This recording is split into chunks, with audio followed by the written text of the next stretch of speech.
Good evening. I'm John Buffington. I'm the program chair for the Historical Society of Frankfurt. This is our April meeting, and what we're going to talk about tonight has to do with rail transportation. We have had a long history here in the Frankfurt area of being a sort of hub for transportation.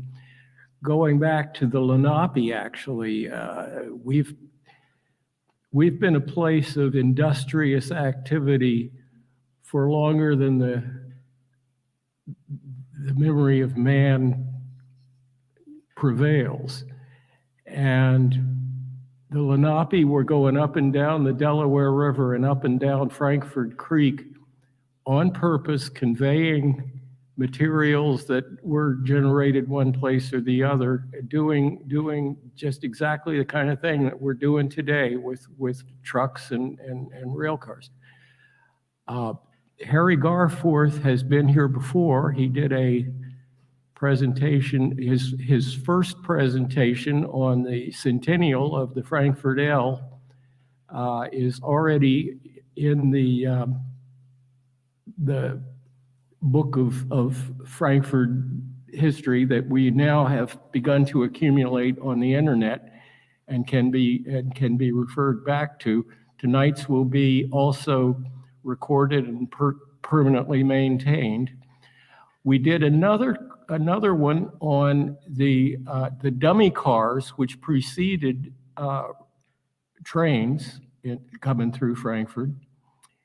And we also did one on a steamboat that preceded Robert Fulton's demonstration of a steamboat. We had regularly scheduled steamboat service hereabouts prior to Fulton.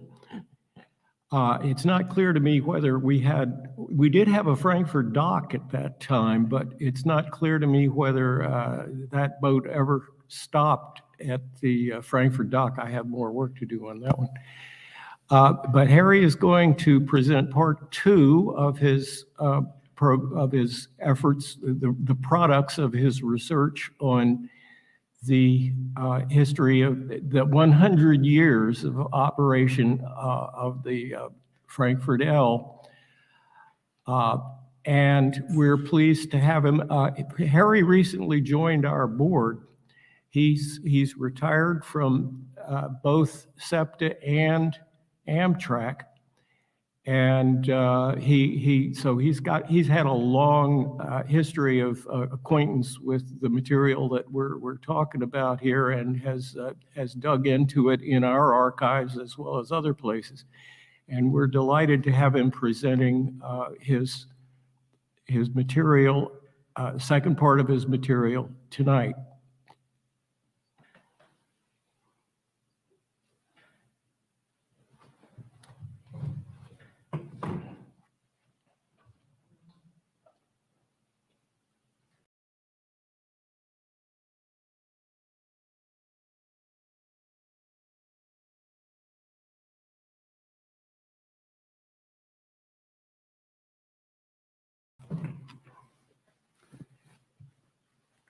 I guess I'm on camera.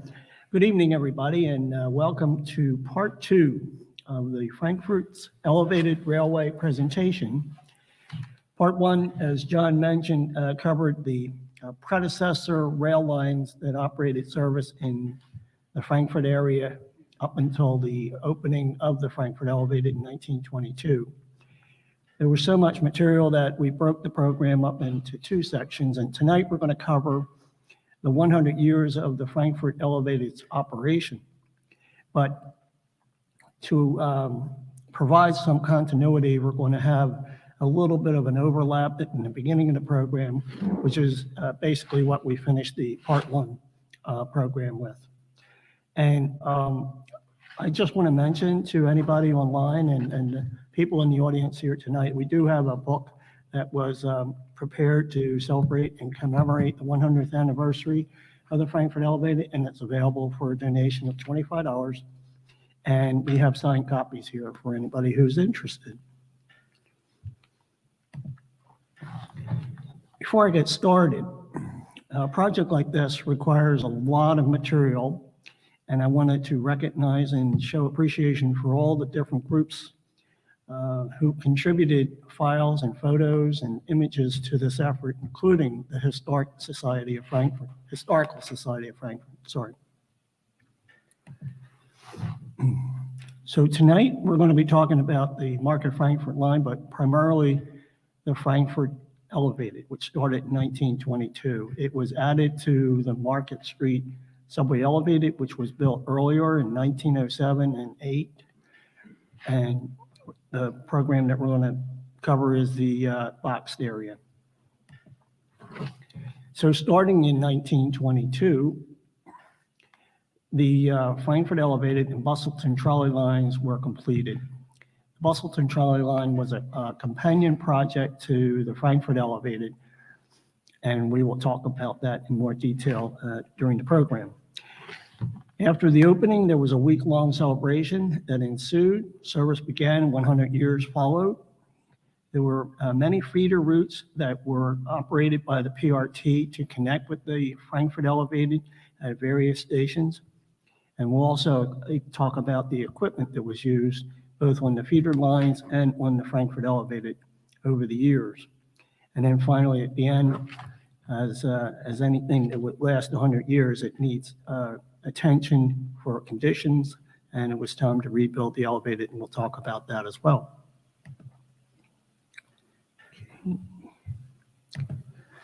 So once the elevated was finished, everybody in Frankfurt and along the line came out to celebrate. It was a sort of a twofold celebration because there was a lot of disruption that occurred during the construction, because it lasted from 1915 until 1922. So it was an extended effort, delayed by the war and the availability of steel. And so the town folk were not only celebrating the cessation of the disruption, but the opening of the line for service. You can see that the town folk have come out, and in this particular photograph, it was pretty clear that hats were not optional. So during the ceremonies, a horse car was brought out and restored. Thomas Castor was one of the earlier inventors of rail transportation. I believe he invented one of the first horse cars, and he resided in Frankfurt. So I think that was the reason for the effort to restore this particular car. And the photograph on the lower right shows it was still maintained a year after the elevated opened. I wish we knew where that car was today. So up at Bridge Street, you can see that a crowd has gathered to hear the remarks from Mayor Moore and William Twining and possibly Thomas Mitten, who was president of the PRT, commemorate the opening ceremony of the elevated, and they're ready to throw the switch and start service. You can see that one of those large beams, if anybody saw the first program, it was a 68-ton girder that was erected to allow the trains to enter the Bridge Street yard and complex, and that's now being used as an observation deck by people looking down upon the speaker's podium. Okay. So tonight we have an example of Photoshop that existed in 1922. Susan and I and Bruce had a long conversation about this particular photograph because the one in the upper left, it shows the Busselton Bernie car on display during the week of opening celebrations, and there's the dummy depot kind of there in the background, but it really wasn't. It had been torn down a year earlier. On the right, we have a bronze plaque that was mounted in the Hammonds building up at Bridge Street, and unfortunately that plaque was there until the Frankfurt Transportation Center project to renovate the whole complex, and it was put in storage, and that too has disappeared. So here's a couple of photos of Bridge Pratt platform. And have you ever seen the platform this empty? Well, it's on November 3rd, a couple of days before the opening ceremonies and service beginning. And you see there's a sole individual admiring the platform before its placement in the service. And the cars are also parked on the platform, ready for their first passengers to be carried.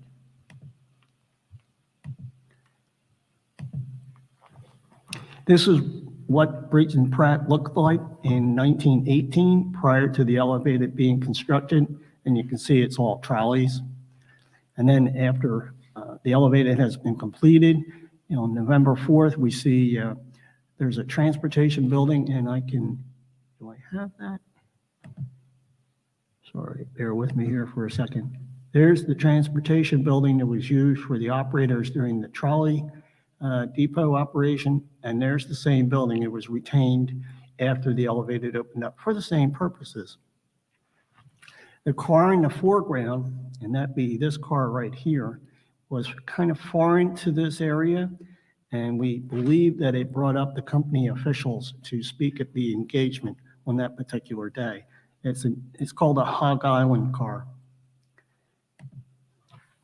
So we're going to cover 100 years of the Frankford Elevated and the Bustleton Trolley and Route 66. And why do I include Route 66? Well, originally the Frankford Elevated was intended to be extended up to Ron Street. And so we all understand at this point that that hasn't happened, but Route 66 had to fill that void as far as providing public transportation. And we will cover the improvements of that route over that same period of operation. You can see there's many important dates that have occurred over the 100 years, and we'll cover these as we walk through the program tonight.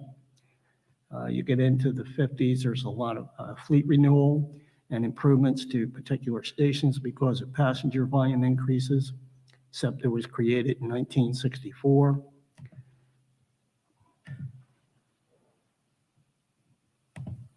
And then finally, we see the air conditioning equipment showing up in 1999, and then the elevators rebuilt, transportation centers completed, and we reached the 100th anniversary in November of 2022.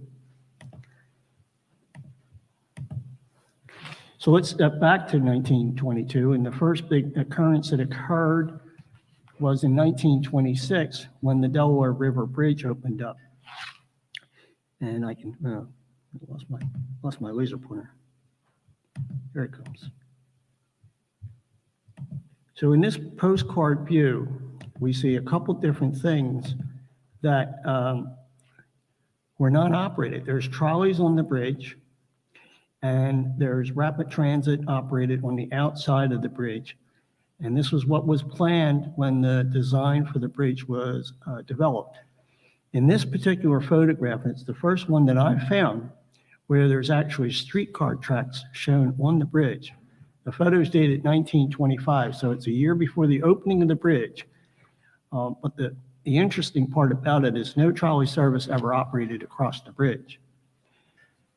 At that point, trolley service in South Jersey was quickly being replaced with buses. So the planning for the trolleys, which had intended to have them come across the bridge and turn underneath Franklin Square and go back over to the Camden side, was never actually realized. Why did they plan to loop the cars? Well, because the track gauges between the southern New Jersey routes and the Philadelphia streetcar network were different. So they couldn't interchange equipment.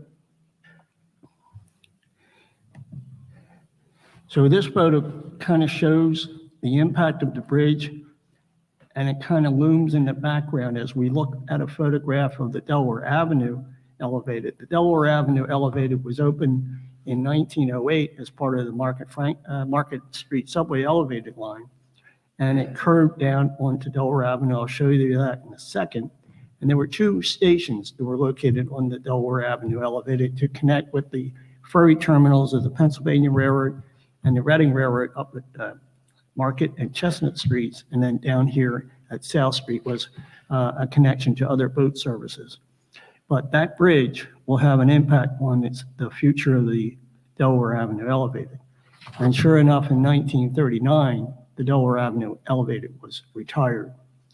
And there was another development that occurred. Even though the rapid transit tracks on the outside of the bridge and the Delaware River Bridge were not installed initially, they were eventually installed in 1932, and rapid transit service was operated starting in 1936 across the bridge with the Camden Bridge line.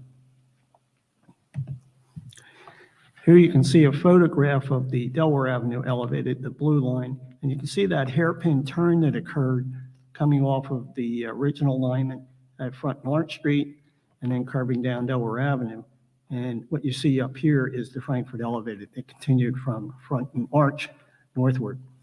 The ferry boats continued on after the closure of the Delaware Avenue Elevated, and they stopped operating in 1952.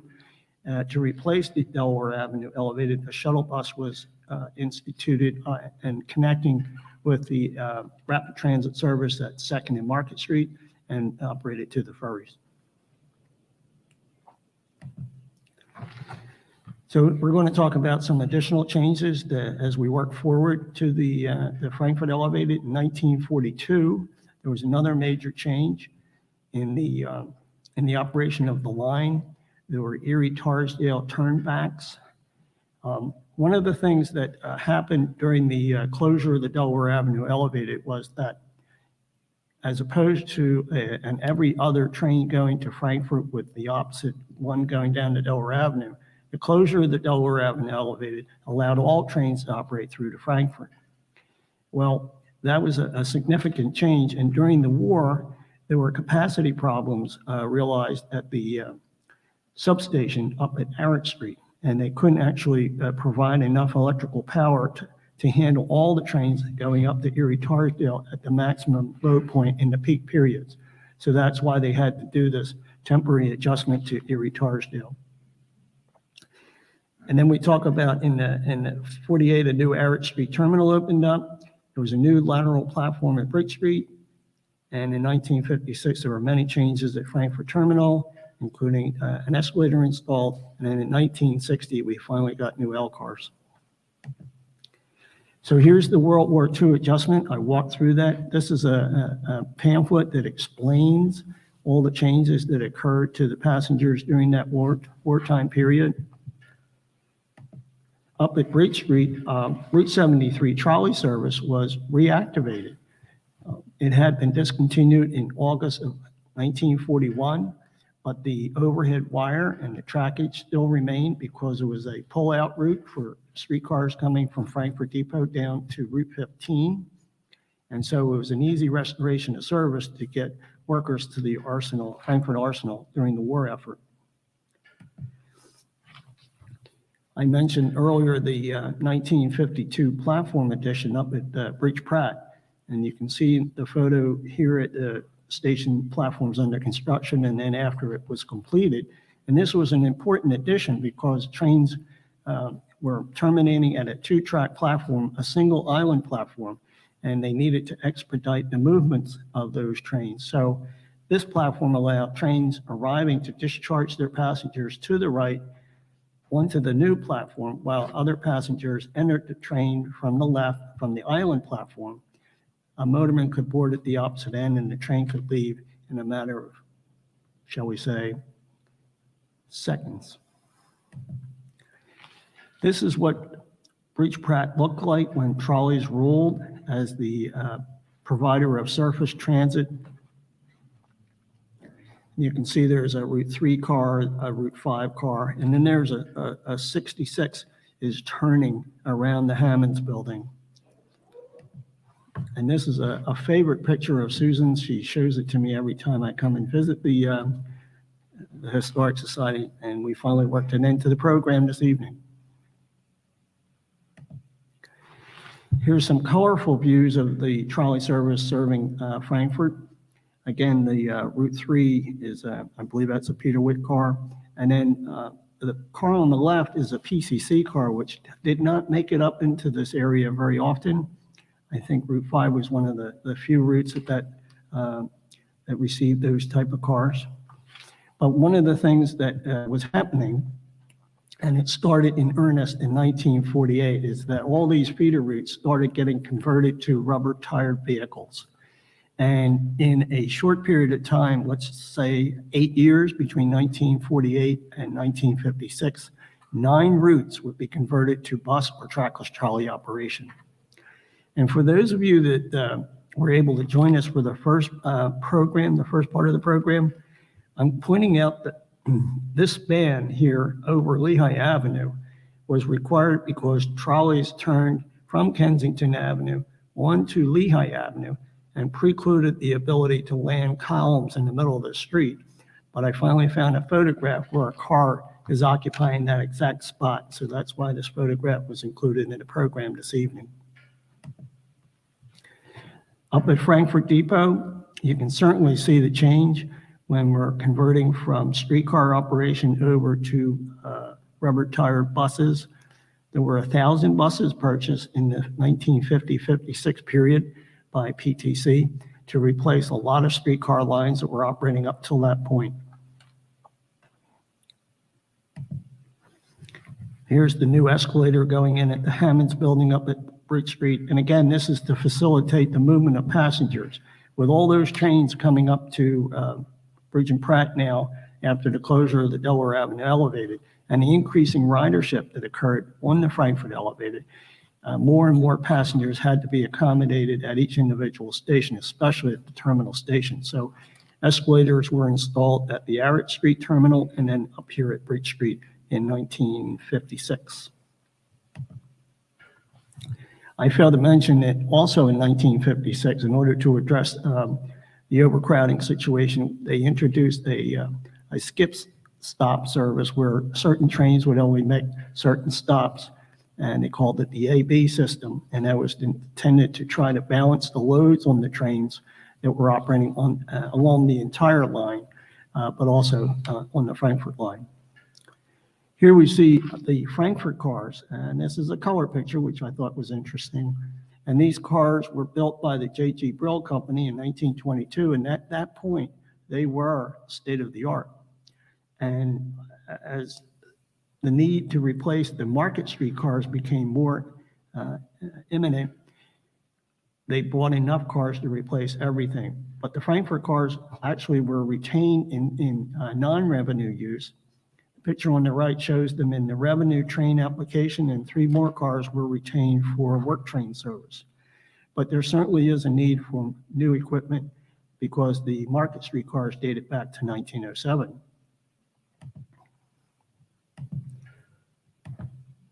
And so here comes the new L cars. Now, John Hewitt, I don't think is here tonight, but he was the one that came forward with this particular picture. And this is the first car that's being delivered by the Bug Company to Philadelphia. And I believe this photo was taken on May 29th, 1960. And we're actually seeing the car transported down Bustleton Avenue past Welsh Road in this particular photograph.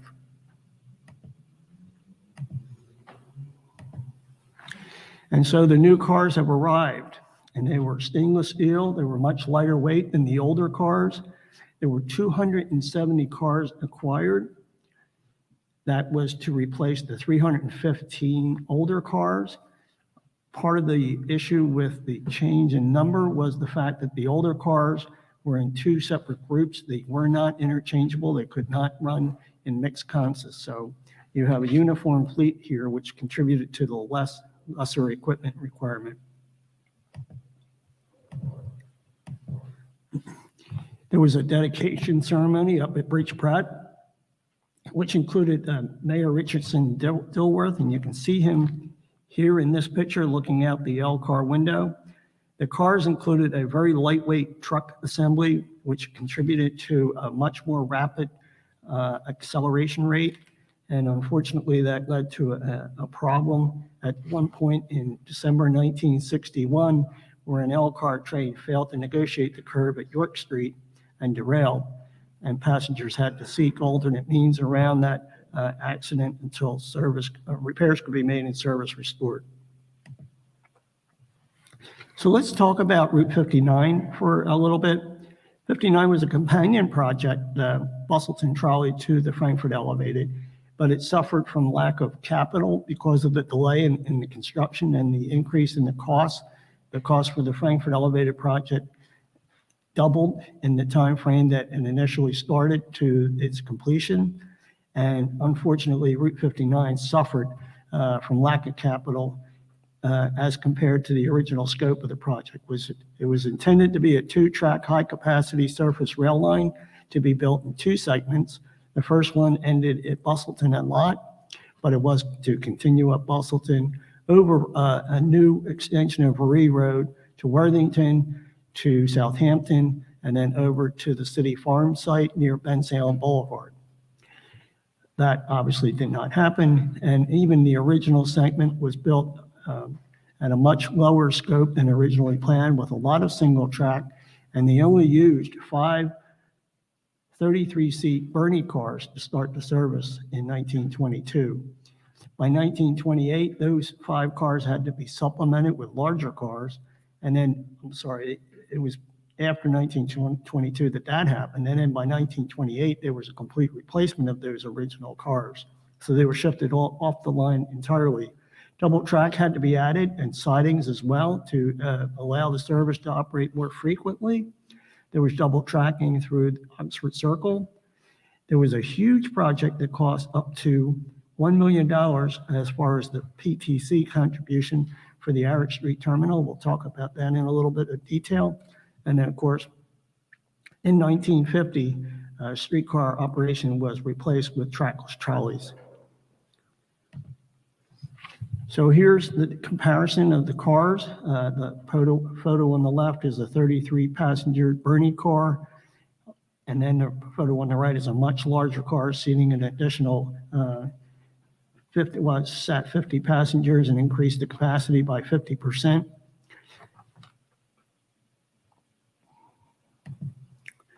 At Oxford Circle, prior to this change in 1942, Route 59 had to go into a single track operation around the northern section of Oxford Circle. So northbound cars had to wait for southbound cars to negotiate that particular piece of trackage before they could proceed.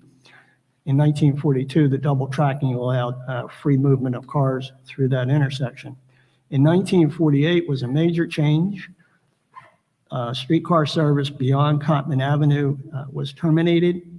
The line was truncated at Cottman Avenue, and Route 59B was introduced and connected with the trolley at Cottman Avenue to provide service to Bustleton. On the last day of rail operation, a Birney car was secured. They were still operating in the western part of Philadelphia. And the Philadelphia chapter and the National Railway Historical Society chartered that car and ran trips up and down the Bustleton trolley line to say farewell to the trolley. And then in the upper right picture, we see that car has actually derailed and has tied up the line. There's 4 trolleys that can't get past the derailed car. It was eventually re-railed and service was opened up again, but that's always an operator's nightmare when a charter trip goes off the track. In 1948, the terminal at Arrett Street was a major effort, both by the city of Philadelphia and by PTC. You see that there was a conversion to trackless. One route that was initially operated with trackless was Route 75, starting in 1948. But the buses were running also, and there was a terminal over at Overington Street, which I was not aware of. And you had 3 routes there, the P, the J, and the K. And it was all because Arrett Street was oriented in the opposite direction, so you couldn't have a lot of vehicles waiting over at that time in that area. So here you see the direction of traffic before the project got underway.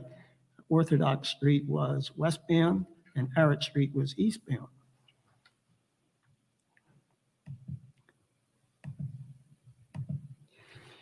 And here are a couple of great pictures. Again, thanks to Susan. I appreciate you finding these and providing them to the presentation this evening. You see a Route 75 car sitting on Arrett Street, ready to head to Port Richmond over Arrett and Margaret Street. And then the photo on the right is the iconic dummy depot. And we're actually looking west up Arrett Street at that time. And in the background is a portion of the original dummy depot, which was used to house Route 75 cars for a period of time. Also on Arrett Street, operating eastbound, is another trolley going under the Philadelphia and Frankford, or the Reading Railroad at this point, Railroad Bridge, and that was right where the Arrett Street station was. It was up in this, right beyond this bridge beam right here in that corner. So here's an example of truth in journalism not. Even back in 1948, we have a photo caption that describes these trackless as being stranded. They're on Margaret Street, according to the caption, and nothing could be further from the truth. They're actually sitting on Orthodox Street, and they're waiting for passengers to transfer off the L, which is obviously operating in the snowstorm. Route 75 had another interesting quirk about it, because on the western side of Frankfurt, it operated over private right-of-way between Adams and Wyoming Avenue. So it was kind of an interesting quirk of this particular route, which sped the travel time up once you left the terminal at Orthodox Street. But when they converted to trackless, this particular portion of that route was not used, and the trackless continued down Castor Avenue to Wyoming Avenue, around Wyoming Circle, and continued on their way. At a later date, in the early 50s, the street was opened up for public use and dedicated.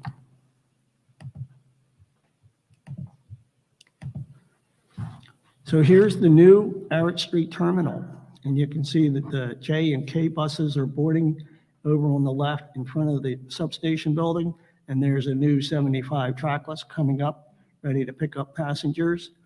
The Route 59 also had an interesting change at this time, because it used to terminate right on Oxford Avenue and not go into Arrett Street. Obviously, the street direction was the wrong way up until the change. So in 1948, with the street direction change, they were able to loop the Route 59 cars into this terminal. And then the city of Philadelphia financed the installation of new track on Penn Street, so that a loop was created for cars to come up Arrett Street, over Penn, and back to Oxford. And this is how that loop operation proceeded. And this is only, again, between 1948 until the trackless were introduced in 1950. So it was a significant investment in infrastructure just for that 2-year period.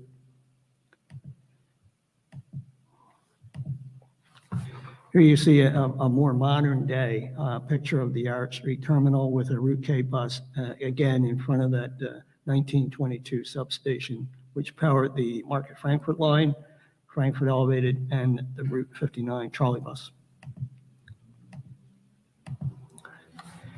Here are the trackless for Route 59. They were purchased by the city of Philadelphia. That's why they are lettered as such. They came early. Either they were delivered early, or the project to widen Castor Avenue between Cotman and Bustleton was delayed. But in any event, they were delivered and stored down at Southern Depot until 1950, when Route 59 was converted to trackless. And there you see a new Marmon Harrington coach up at Bell's Corner with the re-extended route. Here's a brochure to inform passengers of the extension, and you can see that Route 59 is now operating between Cotman and Bell's Corner, and the Route 59B bus has been shifted over to operate Bustleton to make the connection up at Bell's Corner with the trackless trolley route. One of the things that I discovered, now I've spent a lot of time researching things for this project, but I never realized that on the coaches that the city of Philadelphia bought, they had stenciled on the right rear corner of the coaches a large 59. And that was intended to differentiate these coaches from the Route 75 coaches, which were coming from Port Richmond and using this same platform. So if you saw a Route 59 stencil on the back of your coach, you knew you had to run to make your connection. So let's talk about Route 66 for a little bit. It was the other route that I think relates to the Frankfurt Elevated the most. It was not a PRTC operation. It didn't occur until 1926. It was operated independently by the Frankfurt, Tacony, and Holmesburg up until that time. But then the PRTC acquired it in 1926 and started assigning much larger cars. Before that time, they were using a variety of different trolleys. And the 66 evolved with being brought into the Frankfurt terminal in a loop. We'll talk about that. Another loop was opened in 1945 at Gregg Street. Finally, this route too was also converted to trackless in 1955, with buses being used as an interim measure to allow the overhead to be converted and new poles to be added in some places. So remember when it used to snow? So here's a Frankfurt, Tacony, and Holmesburg, otherwise known as the Hop Toad and Frog, and he's fighting his way down State Road. And you can see the type of car that was being used in that service at that time. There's another typical car of the Hop Toad and Frog, and that one's operating on Ron Street. The Frankfurt, Tacony, and Holmesburg actually operated two routes. The one was up Frankfurt Avenue all the way to City Line, and the second one went down Bridge Street, operated over Tacony State Road, and came back up Ron Street to meet Frankfurt. That was replaced by Bus Route T. The trolley in this lower right-hand corner was a puzzle in the first program, and it continues to be so. It's a much larger car than any of the photos show of trolleys operating on the Hop Toad and Frog, but it's clearly lettered for that. So we're still trying to figure that problem, that mystery out. Here you see 66 now coming into the loop in 1927. It is a counterclockwise route, which will create problems later in its history. And here's the map that takes you all the way up to this border with Bucks County. And as I mentioned, the state road route became a bus route, Route T. Here's the trolley operating around the Hammonds building. Again, it was a counterclockwise operation, and they used double-end cars, and I'll show you why in a second. Up here at the end of the line at City Line, it was a stub end operation. There wasn't a loop available, and so you had to use double-end cars in order to reverse at this point. There was a connecting bus service operated by the Niebauer Bus Company, and this photo was taken in 1952, but prior to the Niebauer buses, there was a trolley service that operated as late as 1932. In fact, there was an initiative that was undertaken at some point prior to 1926 to try to acquire the Hop Toad and Frog and run a full-length route from Bridge and Pratt all the way up to Morrisville and almost into Trenton, but that was not to be. So here we've come to the last days of operation of Route 66. July 30th was the last trolley operated on Frankfurt Avenue. You can see that the trackless wires are already in place at that point, and the conversion is underway. It was twofold. In order to make the significant amount of wire changes that were necessary, buses were operated for a short period of time, and then the tracklesses went into service in September of 1955. And at that time, the loop around the Hammonds building at Bridge Street was reversed. So here's the way the loop operates after the conversion to trackless. They came out of the loop and made a left turn on Bustleton, and then a right turn on Cheltenham Avenue up to the signalized intersection with Frankfurt Avenue, where they could safely cross over to the northbound lanes of Frankfurt Avenue. As part of the conversion to trackless, a loop had to be installed up at city line. And I realized this is a later photograph of vehicles at that location, but it actually helps me explain another part of the history. The coach on the left is one of the original 1955 Marmon Harringtons, but it was converted into a test bed for chopper control. And that chopper control system was what was specified in the coaches as part of the fleet on the right. And those are AM General coaches that came in the late 1970s. Sometimes the L didn't run, and yes, John, I did think about labor strife in the presentation this evening, and basically what happened is there were union contracts that had terms of 2 years. A lot of times they didn't come to settlement in time before the expiration of the contract, and then the L stopped running. So passengers were instructed to find alternate means, and here they are standing at Frankford Junction, which is not set up to handle the volume of passengers that are using the facility during this day. In fact, if you notice, all the people are standing in the gauge of an active railroad track, waiting for the train to arrive. Not the safest situation. In 1964, SEPTA was created, and I call your attention to all those green buses on the left. They're actually SEPTA buses. The PTC wing has been covered over with a SEPTA decal, but that's basically the appearance of the buses as they operated PTC. When SEPTA took over in 1968 of the operation, they started rebuilding the fleet and introducing a new red, white, and blue colors on the vehicles. Another major occurrence that affected the Frankford Elevated was the construction of I-95 into Philadelphia from the north. In and around 1976, the highway was planned to come down across Front Street, and in order to keep the elevated operating, a temporary trestle was constructed around the construction site to keep Market Frankfurt trains in the peak periods, especially operating. There was an impact in the stations because there was a Fairmount station located on Front Street, which was closed, and that was replaced with a new Spring Garden station between the northbound and southbound lanes. And in the photo on the right, you can kind of see there's the two direction of lanes. Oops, sorry.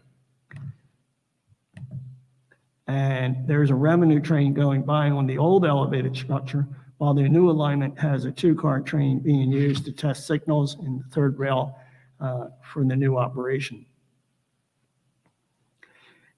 Now, I guarantee you, if you've ever waited for a train at Spring Garden Street, you're not going to miss it, because the roar of the traffic going by on the north and southbound lanes of I-95 will keep you awake.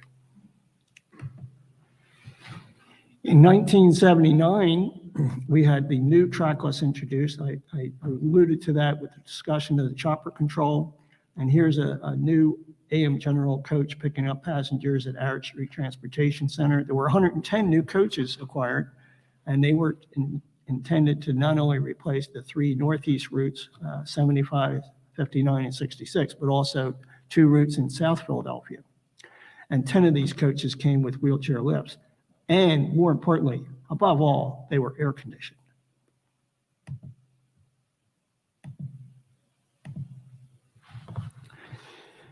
Now, after operating for a period of time, infrastructure needs to be addressed and rebuilt and maintained. And the Frankford Elevated had been operating since 1922, and the Market Street Elevated since 1907. So a consultant's report and assessment was done on both elevateds, and lo and behold, the Frankford Elevated needed to be replaced first. So a project was developed which had a budget of $760 million to rebuild the 5.2 long elevated over a 10-year period, because they had to maintain service while this project was ongoing. They used precast decks. The vents, ironically, the original vents were found to be reusable. Direct fixation of track was utilized, which, as we all know, probably listening to the L going by is a little bit noisier than the ballasted deck, but it was found to be easier to maintain. And then a significant station replacement effort was also included in the project. One of the stations that did not see a major change was Tioga. And I called to your attention that the picture on the right was taken on a Sunday afternoon. I parked my car on Kensington Avenue, walked about 10 feet to take that picture. And in that short duration, I encountered a Doberman pincher. I saw a drug deal go down, and I was propositioned.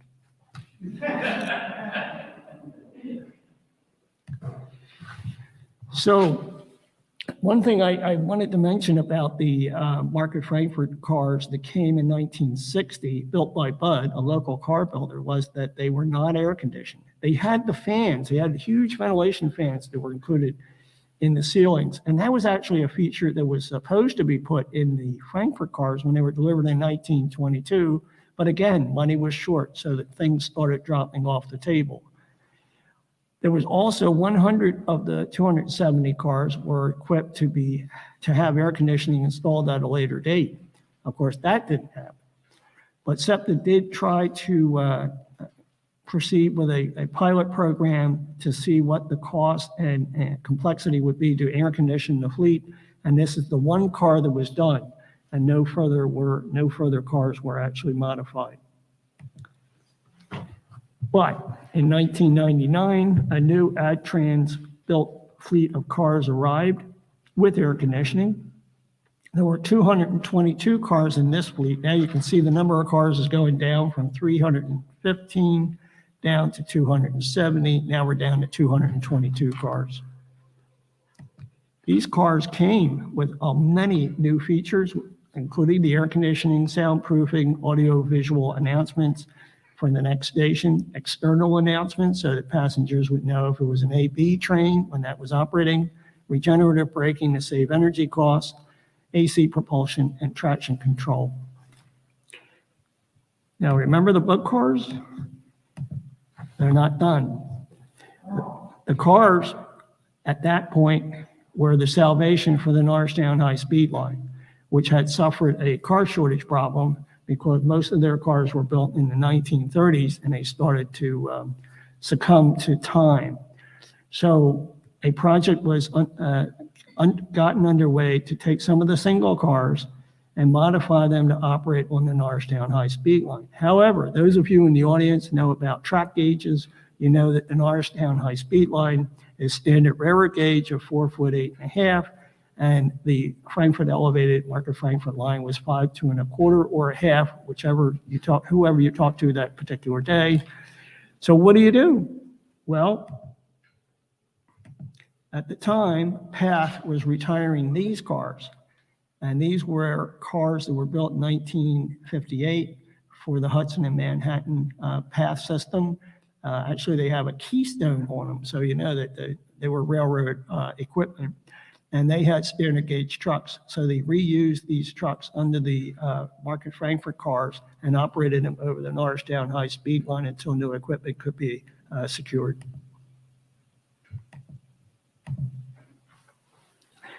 So now we're getting to near the end, folks, so we're getting close. In 2001, the Frankfurt Transportation Center project got underway. Now, this was a huge project. It was one of the largest capital projects that SEPTA had undertaken in its existence up to this point. And there were a lot of things that were included in the scope. Number one, we're not going to Ron Street anymore. So you don't need to have the tracks continue up Frankfurt Avenue and make that sharp hairpin turn off of Frankfurt Avenue to the car storage yard. So you can move the station platforms off of Frankfurt Avenue. What does that do? It smooths out the curb, but it also allows you to build that station while the old station continues to operate. Also included in the project was accessible pathways for passengers or pedestrians to walk from transferring vehicles from buses to buses, the buses to and from the Market Frankfurt line. It eliminated those conflicts of people walking along the apron outside the depot. And for anybody that ever drove a bus out of Frankfurt like I did, every day was an interesting experience because you could just ease the bus out and people just continue to walk around you until you finally made it to the boarding platform. and thankfully you didn't run over anybody. Parking was also a major issue. So 1,000 new parking spaces were added in a structured facility, which allowed passengers and commuters to park and then ride transit from that point. They also had a new employee parking lot, which relocated the drivers' vehicles off of the streets in the neighborhood, because every day there was competition between the residents and the drivers as far as parking goes. And finally, it eliminated parking on some of the streets to improve transit vehicle flow. And this is what the result was. Before in 1948, you can see that how foreboding it was to walk underneath the elevated along Frankford Avenue. This is Pratt Street right here. And here's a Route 3 trolley coming down Frankford Avenue under that sort of claustrophobic overbuilt. And today we have a brand new facility off Frankford Avenue and opening the roadway up to the skylight for pedestrians and shoppers along the avenue. Well, guess what? Trackless don't last forever either. And so in 2008, a new fleet of trackless were introduced for all three routes, 75, 59, and 66.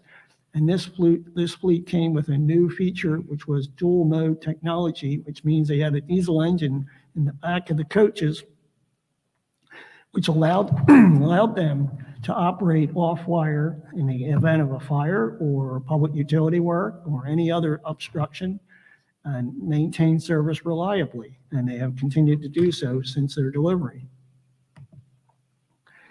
So 100 years later, this is where we are. We have a rebuilt infrastructure for track and signals, and also a new fleet of cars and a new fleet of trackless and buses that are operating as far as SEPTA has provided. So we have made it. We have traveled 100 years in less than an hour. It was at the speed of light, I would like to presume, and I thank you for your attention. I would just like to finish with a couple of then and now photos that show how far we've actually come. You can see the changes in the rolling stock. Here's that bridge over Lehigh Avenue back in 1917. And what it looks like today with the, of course, the trolleys aren't there anymore, but the bridge is still there and has been rehabilitated. Up at Bustleton, the burning car that started service in 1922 with 33 seating capacity has been replaced with a new modern dual mode trackless trolley, although operating out of Bell's Corner, but you have brand new buses operating up to Bustleton on the Route 58. Here's the iconic dummy depot that was built in 1878. And now you have the accessible Arrett Street Transportation Center in its place. And then up at Bell's Corner, some things don't change. And how would you describe that? Is that an Art Deco shelter protecting passengers waiting for their Route 59? That's still there, but the coaches have been renewed. And then on Frankford Avenue, here's a photograph taken in February 1911, and there's the Cedar Hill Cemetery in the background. And here's another photograph shown on the right in 2022 with a Route 3 bus coming down Frankford Avenue, and there again is Cedar Hill Cemetery. And then up at the end of the line on Route 66, there's the stub end terminal in 1954, and today you have a modern trackless operation coming out of there with air conditioned and dual mode trackless.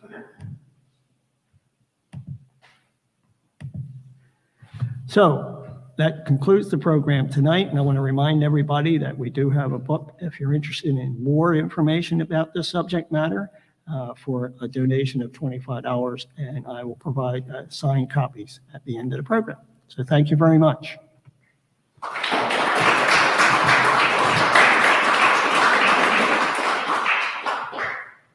Any questions? Susan. In the 80s, on Hyde Park Avenue, I saw a factory that was Bud, is that correct? Yes. What did they make there, and when did they go out of service with closed in? The bug company, interesting question. Thank you. The question was about the Hunting Park plant of the bug company. My father worked there as a crane operator, and it was a place where they actually built rail cars initially. The plant that ultimately became their location for construction of rail vehicles was acquired after World War II. That plant was actually built to build airplanes, and they secured that from the government after the war, and they used it to build a whole fleet of rail cars for the entire nation. The plant at Hunting Park Avenue in later years was used to build automobile parts.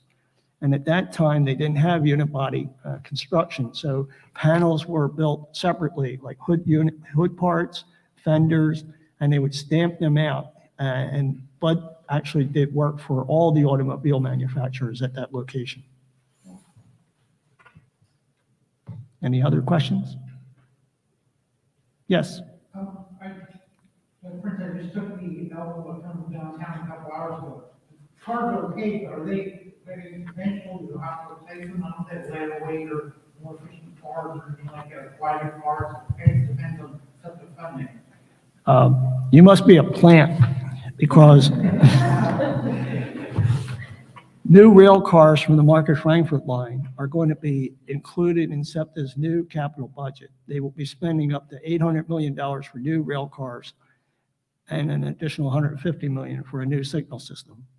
The 25-year-old rail cars need regular repairs and are becoming unreliable, as according to Eric Johansson, Senior Director of Budgets and Transformation. There's your question, and there's your answer. Repair. Yes? Yeah, I work on sanitation and I saw them installing new railways in Richmond. What's the scoop with Richmond Street? Are they putting rail cars in there or?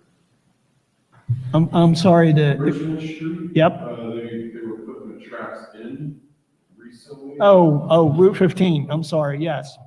Yes, Route 15 is going to be restored to trolley service. There's been so much change in what was said and done about Route 15 that I have to couch my remarks. But my latest understanding is they are going to attempt to start rail service back up as early as this fall. It won't be 100% rail. They are rebuilding the older PCC cars for a second time to be operating in that service. And the scope of that project has been expanded, which means the amount of time it takes to do each car has been expanded. So they're working their way through the 18 cars that are left to provide that service. So it'll start, if it starts up in the fall, it'll probably be a mix of trolleys and buses, but the intent is for it to go back to 100% rail.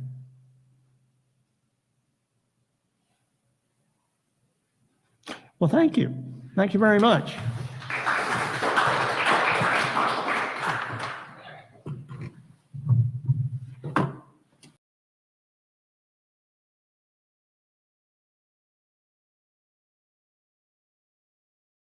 All offhand, what the percentage is of daily ridership that's SEPTA's total city ridership is that takes the L? Do you recall what percentage of the daily ridership that SEPTA has in the city?